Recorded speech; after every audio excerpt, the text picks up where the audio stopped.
when we really start to slow down and talk through things, oftentimes we're having some of these real base emotional responses where we're both feeling like we'll both feel invalidated at times. We'll both feel unloved. We'll both feel unheard. We'll both feel scared. We'll both have these real basic core need feelings that are down at the root of everything. And then we come up from that, and that's where it's all the coping mechanisms and all the behaviors and all the things that we're doing to protect that little tiny part of us that is feeling sad, scared, alone, right? Unloved. And that's what you're talking about, is a lot of times that's exactly what's happening, is we're feeling the exact same thing. And then it's like, how do we wade through each other's coping mechanisms to recognize that? Yeah. And to like, that's what you were talking about, right? It is to a point, but to just like to try and clarify it just a little bit more, at least so how it makes sense in my brain. There were times I would like, and I'm just going to say my experiences, you get to share yours. Like I would communicate in a really healthy way. I would be reactive and be like, I'm hurt. I'm feeling like you're not listening to me. I'm feeling unheard. I'm feeling unimportant, like these things. And then you would communicate back, because we also, like, it's a dance, right? We learn how to listen, to hear the other person. We're not perfect. So sometimes you were feeling that so strong, and we have this thing of whoever gets triggered first goes first. It's not always clear. Sometimes I think I'm triggered first and it was actually started with you, and I responded to your trigger, and vice versa. But there had been times that I'm like, this is how I'm feeling, and I'm owning my feeling, and you communicate you're feeling the same, and I couldn't hear it because I'm like, no, like, you don't get to flip this. This is like how I'm feeling. And that's how my brain could see it. So not only was I feeling this way, now I'm like, now you're taking, like, very judgy, very picking at. And then what started to is when we started to really practice when the other person gets to go first, like we're listening. When your partner is communicating with you how they are feeling, it's your job to listen, not defend, not deflect, not like, well, not me, you, like, put it back, hear them.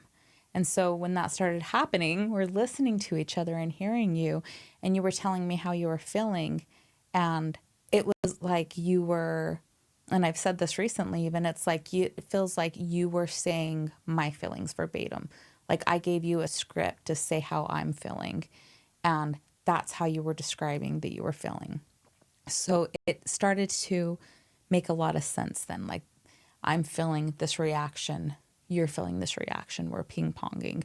And it's not, I understand, it's not always that. We're not saying that this is 100% what it always is. But this is how it's showing up in our relationship, that judgment.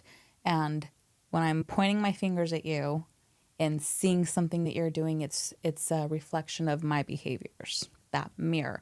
When I'm feeling hurt, it's a reflection of how you are feeling. You know, a good example I just thought of? I would love one, because I feel like I can't quite get it out. You'll shut down emotionally. Okay? You'll be trying to navigate and process through something, and then one of your coping mechanisms is dissociation. Yes. Okay? And when that happens, not all the time, but when that happens, I will judge that. Okay. Where I will look at that and I'll be like, baby, come on. Like, in my head, the narrative is like, you got to stay in this moment and feel it. Like, you have to, not just like, oh, stay in the suck of it all and feel all the pain of it. But it's like, you have to feel it. Like, you have to process this. Like, you can't just dissociate and leave. You have to stay in the moment and process it. 2 seconds later, I'll do the exact same thing. 2 seconds later, I'll get triggered or activated, right? And immediately I'll just check out. Always. Not always, right?